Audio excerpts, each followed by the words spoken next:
નમસ્કાર વિદ્યાર્થી મિત્રો, આજે આપણે ધોરણ 6 માં વિષય હિન્દીમાં જે કાવ્ય 2 એના પછી એનું સ્વાધ્યાય અને અભ્યાસની આપણે ચર્ચા કરી હતી. એટલે કે સ્વાધ્યાય અને અભ્યાસ સુધીના પ્રશ્નો આપણે ભણી ગયા હતા. હવે એની પાછળ જે ભાષા સજ્જતા આપી છે, આ ભાષા સજ્જતામાં વ્યાકરણ છે. એટલે કે વ્યાકરણના કેટલાક મુદ્દાઓ છે, જે વિરામ ચિહ્નો. તો કેટલાક વિરામ ચિહ્નો આપેલા છે. તો આજે એ વ્યાકરણલક્ષી મુદ્દામાં વિરામ ચિહ્ન વિશેનો આપણે અભ્યાસ કરીશું. તો દરેક વિદ્યાર્થી પોતાની પુસ્તકમાં જોઈ શકે છે અને ભાષા સજ્જતા પાઠ 2 ની પાછળની જે ભાષા સજ્જતા છે એ પાના નંબર 11 ઉપર ધ્યાન આપે. અહીંયા ભાષા સજ્જતામાં કેટલાક વાક્યો આપેલા છે કે इन वाक्यों को पढ़िए. लक्ष्मी आज स्कूल क्यों नहीं आई? शिक्षिका ने पूछा. बीजू वाक्य है वाह गुड़िया तो बहुत अच्छी बनी है. तीजू वाक्य किशन ने कहा हाँ बेटी मैं तुम्हें खिलौने बनाना जरूर सिखाऊंगा. चौथुं वाक्य है क्यों वहाँ कोई तकलीफ है? तो किसी भी भाषा को बोलते पढ़ते और लिखते समय अर्थ को स्पष्ट करने के लिए वाक्यों के बीच या अंत में थोड़ा रुकना पड़ता है. इस रुकावट का संकेत देने वाली लिपि या चिन्हों को विराम चिन्ह कहते हैं. इस रुकावट का संकेत देने वाली लिपि या चिन्हों को विराम चिन्ह कहते हैं. तो विराम चिन्हों में अलग अलग विराम चिन्हों हैं. ये बताया है कि विराम चिन्ह में पूर्ण विराम, अल्प विराम, प्रश्नवाचक चिन्ह, विस्मयादिबोधक चिन्ह, योजक चिन्ह, निर्देशक चिन्ह, कोष्टक और अवतरण चिन्ह आदि विराम चिन्ह का समावेश होता है. तो प्रथम पूर्ण विराम. अहिया प्रथम जे पूर्ण विराम है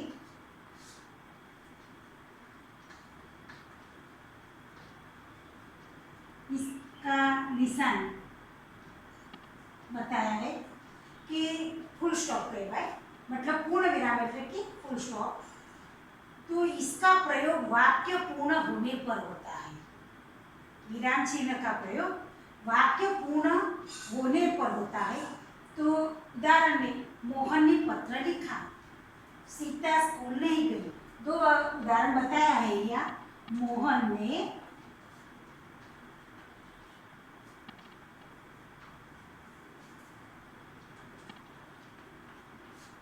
पत्र लिखा, सीता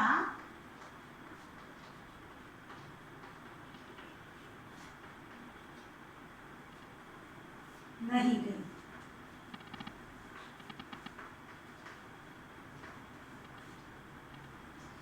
तो मालूम होते हैं कि वाक्य पूर्ण होने पर विराम चिन्ह में पूर्ण विराम होता है. वाक्य पूर्ण होते पर पूर्ण विराम होते हैं.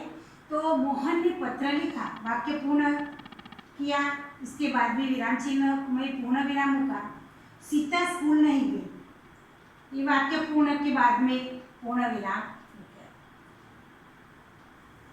एना पछी आपणे जोईए छीए कि अल्प विराम. तो अल्प विराम में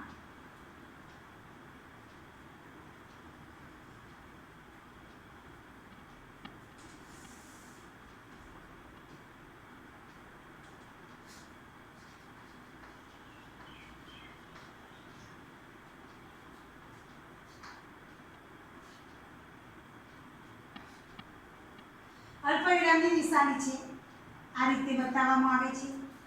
तो अल्प विराम का प्रयोग वाक्य में थोड़ा रुकने का संकेत देने के लिए होता है. अल्प विराम का प्रयोग वाक्य में थोड़ा रुकने का संकेत देने के लिए होता है. उदाहरण में बताया है कि राम, सीता और मोहन घर गए. राम,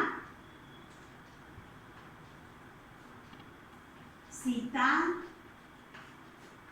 और मोहन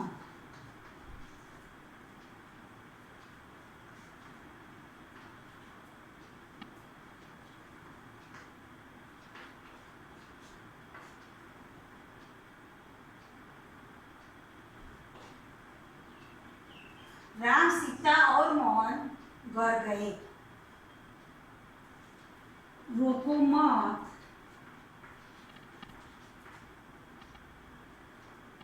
जाने दो।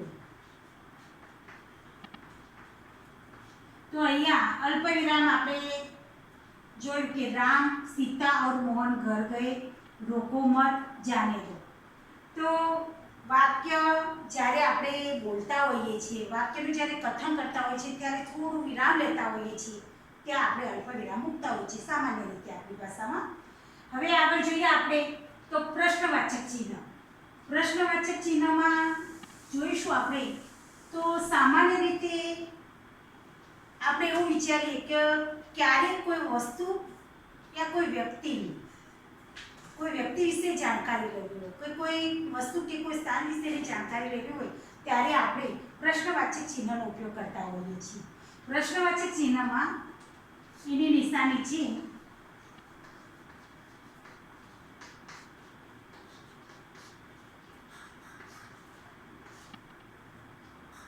आ रीते प्रश्नवाचक चिन्हनी निशानी आ रीते आवे छे। तो किसी व्यक्ति से कोई जानकारी प्राप्त करने हेतु किसी व्यक्ति से कोई जानकारी प्राप्त करने के हेतु उपयोग में लिए जाने वाली वाक्य के अंत में प्रश्नवाचक चिन्ह की निशानी लगाया जाता है। अहिया उदाहरण में बतावी छे क्या तुम विद्यालय गए थे।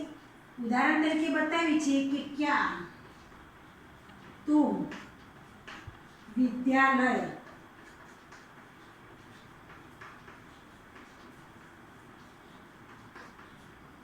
क्या तुम विद्यालय गए थे। दूसरा वाक्य है तुम क्या करते हो।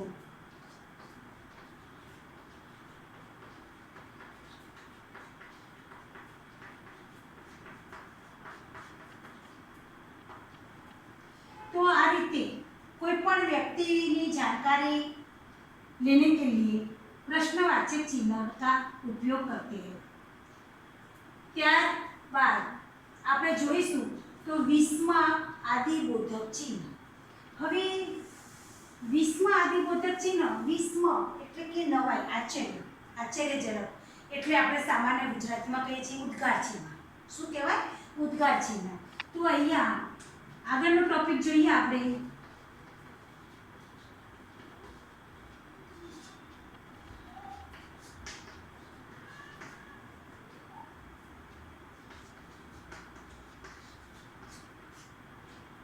एनी निशानी आ रीते आवे छे प्रश्नार्थ जेवी थोड़ी मळती। तो 20 आदिबोधक चिन्हमां एनो क्यारे उपयोग थाय छे तो जोईए के आश्चर्य धूणा सुख दुख आदि भावों को प्रकट करने के लिए इसका प्रयोग होता है। जैसे अरे बापरे वाह शाबाश अहा वाह आवा शब्दों આપણે ઉપયોગ થતો હોય છે। અહીંયા ઉદાહરણ તરીકે આપ્યું છે કે વાહ वाह आपने तो कमाल कर दिया।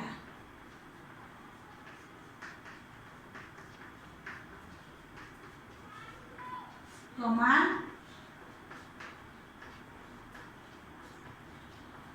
कर दिया। अरे क्या हो गया। बीजू वाक्य छे अरे क्या हो गया। तो आ रीते कोई भाव प्रकट करवो होय त्यारे 20 आदिबोधक चिन्हनी निशानी मूकी शकाय छे। हवे त्यार पछी छे योजक चिन्ह।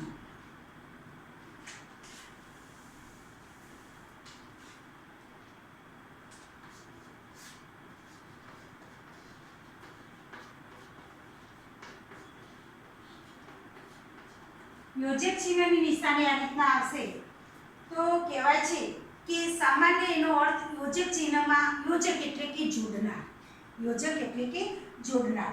तो योजक चिन्ह का प्रयोग सामासिक शब्दों को जोड़ने के लिए होता है। योजक शब्द का प्रयोग सामासिक शब्दों को जोड़ने के लिए होता है। जैसे सुख दुख माता पिता पाप पुण्य दिन रात देश विदेश आदि। तो अहिया उदाहरण तरीके आपेलू छे कि सबकी जीवन में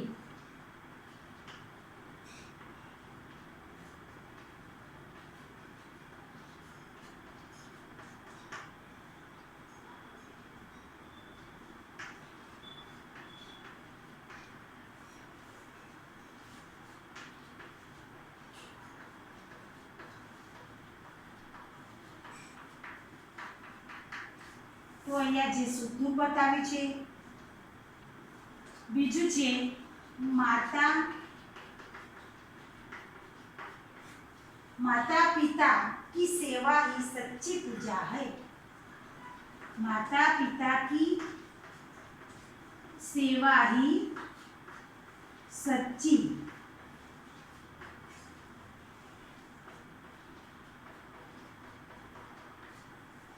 तो अहिया कहे छे सबके जीवन में सुख दुख आते रहते हैं, माता पिता की सेवा ही सच्ची पूजा है।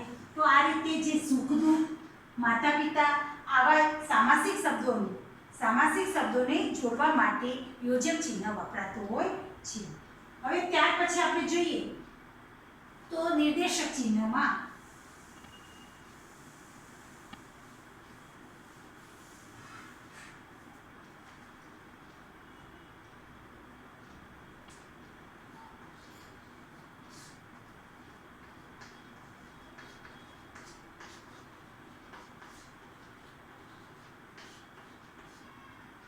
निर्देशक चिन्ह में पण डैश थाय छे एनी निशानी। तो निर्देशक चिन्ह का प्रयोग वाक्य में बात को स्पष्ट करने के लिए होता है।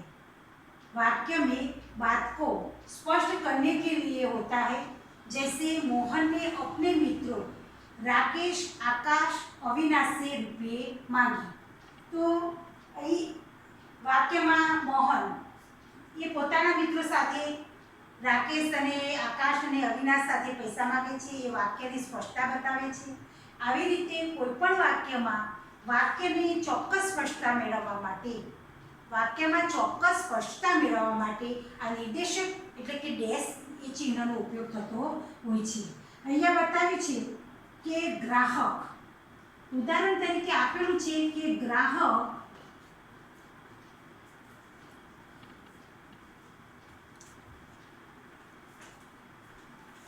इस पुस्तक का क्या मूल्य है।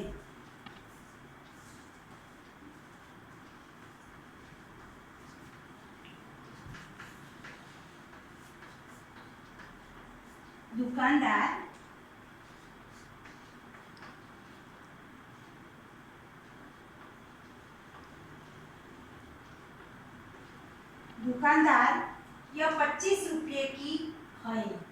यह 25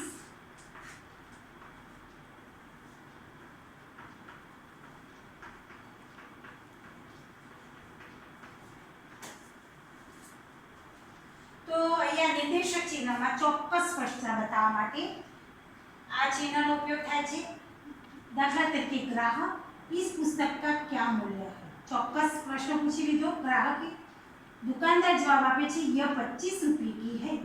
तो वाक्य में आ रीते स्पष्टता बतावा माटे निर्देशक चिन्ह का उपयोगी होता है। त्यारबाद कोष्टक। हवे कोष्टक એટલે કૌંસ સામાન્ય રીતે ગુજરાતીમાં એને કૌંસ કહે છે। તો ક્યારે કૌંસનો ઉપયોગ થાય છે। कौन से लेके बास्केट अहिया के छे किसी शब्द के अर्थ को स्पष्ट करने के लिए कोष्टक का प्रयोग होता है। किसी शब्द के अर्थ को स्पष्ट करने के लिए कोष्टक का प्रयोग होता है। तो उदाहरण तरीके बतावाय छे कि अध्ययन हर क्षेत्र में लाभ देता है। पण अध्ययन शब्दनी बीजी स्पष्टता माटे एने कौंसमां आपणे बतावी सकीए कि अध्ययन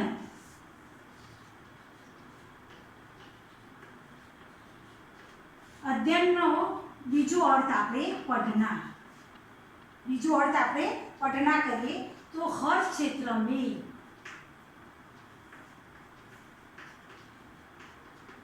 लाभ होते हैं।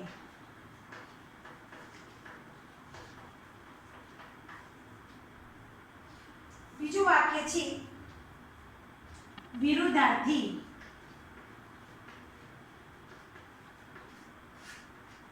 કૌંસમાં વિરુદ્ધાર્થીનો ચોક્કસ બીજો શબ્દ લઈ શકાય વિલોમ.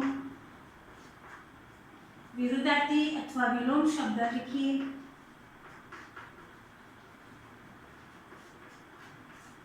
તો આ રીતે કોષ્ટક એટલે કે કૌંસ, કોષ્ટક એટલે તો કૌંસનો ઉપયોગ કોઈ ચોક્કસ શબ્દનો અર્થ બતાવવા માટે થાય છે.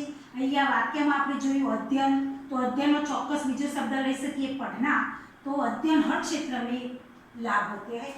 विरुद्धार्थी विलोम એનો ચોક્કસ શબ્દ લીખી.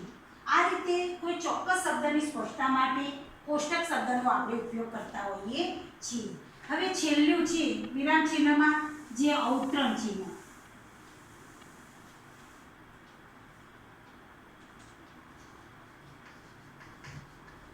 અવતરણ ચિહ્ન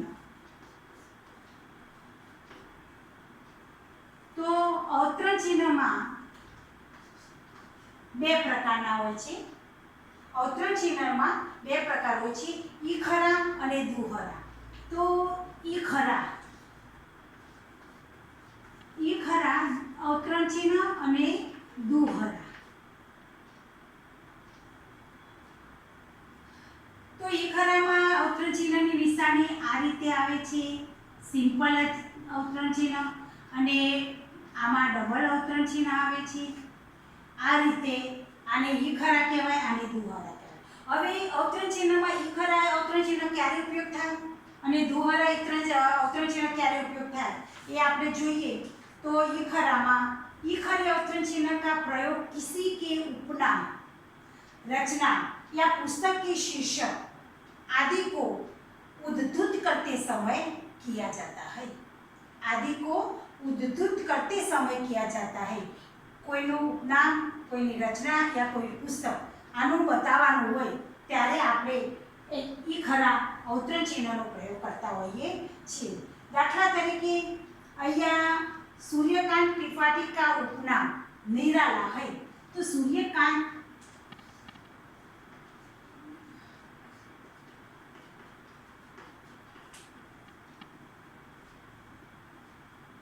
त्रिपाठी का उपनाम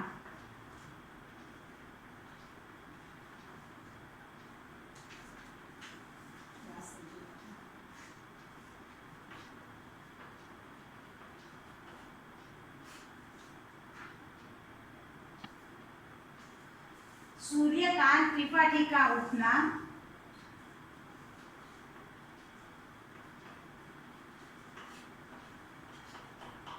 तो अहींया जे उपनाम निराला त्या जे ईखरा अवतरण चिन्ह आपणे बताव्युं छे बराबर. तो क्यारे केम के कोईनुं उपनाम, रचना या पुस्तक के शीर्षक आदि को उद्धृत करते समय ईखरा अवतरण चिन्हनो उपयोग थाय छे. अवे दोहरा तो किसी व्यक्ति के कथन को मूल रूप में उद्धृत करने के लिए, किसी व्यक्ति के कथन को मूल रूप में उद्धृत करने के लिए दोहरे अवतरण चिन्ह का उपयोग किया जाता है. तो अहींया बताव्युं छे कि महात्मा गांधी जी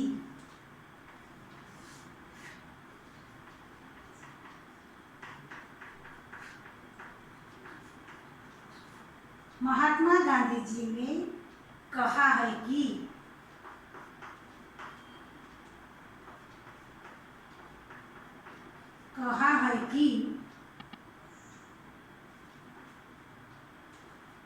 प्रार्थना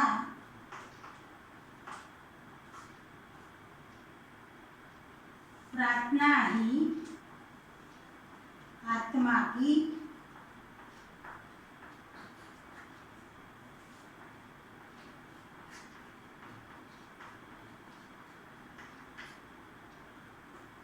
आ रीते अवतरण चिन्हनो उपयोग थाय छे. तो कहे छे कि महात्मा गांधी जी ने कहा है कि प्रार्थना ही आत्मा की खुराक है. तो प्रार्थना ही आत्मा का खुराक है. एने बे बाजू अवतरण चिन्ह आपणे दोहरा अवतरण चिन्हनो प्रयोग बतावेलो छे. तो आ रीते ईखरा और दोहरा अवतरण चिन्हनो उपयोग आपणे करी सकीए छीए.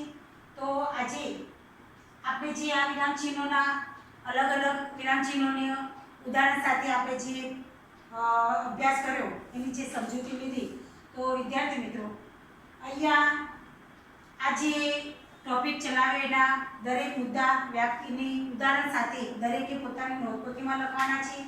ત્યાર પછી જે પાના નંબર 13 ઉપર 4 વાક્યો આપેલા છે કે વાક્યો में उचित विराम चिन्ह लगाइए. તો આ જે 4 વાક્યો આપ્યા છે એના જે વિરામ ચિહ્નો મૂકીને સુંદર અક્ષરે ફરીથી લખવાના છે, તમારે જાતે જ કરવાના છે. તો અહીં સુધી દરેકે પોતાની નોટબુકમાં લખવાનું છે.